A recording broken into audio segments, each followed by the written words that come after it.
Hello, I'm John Geib. I'm a vegetable specialist in the Big Country Master Gardener Association. Welcome back to our series of videos talking about what we need to be doing in our vegetable gardens for the following month.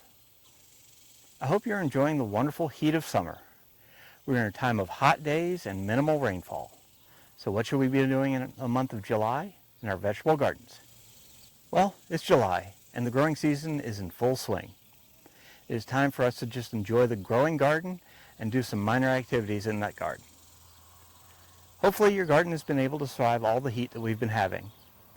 All of your warm and hot weather plants should already be in the garden and growing nicely. Keep an eye out on the weather forecast though.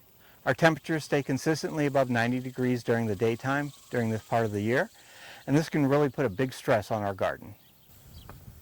As most of our hot weather plants are just growing at this time of year, we just need to keep an eye out for the bug and disease issues to make sure we catch them nice and early to take care of them before they get out of hand. Your cool weather crops, if they're actually still alive, can be harvested whenever they're ready. Remember that once these cool weather crops start to bolt, the flavor usually changes to a bitter flavor, so you can go ahead and pull those out from the garden and toss those in the compost pile to get them ready for next year. Any crops in the garden will need to be tended to. A little bit of general maintenance like weeding and watering is all that should be needed right now to keep the garden in a nice pristine shape. Most plants will require about 1 inch of water per week. This will include any rainfall that we might happen to get for the week. One tip to help you keep getting delicious cucumbers is to keep them consistently well watered. Any stress from lack of water on a cucumber can turn your cucumbers very bitter very quickly.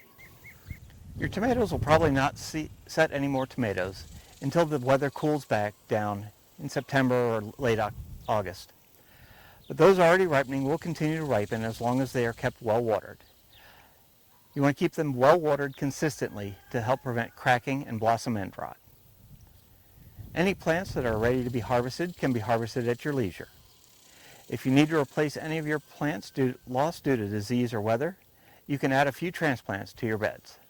Can be harvested in July are beans, cantaloupe, carrots, corn, cucumber, eggplant, okra, peppers, pumpkins, squash, tomatoes, watermelon, and zucchini. Remember, all the scraps from the harvested plants can be put in your compost bin for next year as long as they aren't diseased. Plants that can be planted in June are beans, cantaloupe, corn, eggplant, okra, peppers, pumpkins, squash, tomatoes, watermelon, and zucchini. These can either go into the garden as seeds or transplants. Remember that these will need to make sure to check your days to harvest to make sure that you have enough time before last frost for any of these plants. Well, that is all for today. Thank you for watching this video. If you've learned something, please like the video. If you found our videos helpful, please subscribe and hit the notification bell to be alerted when new videos come out.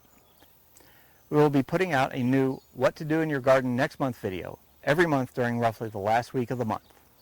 Thank you for watching, and as always, keep gardening.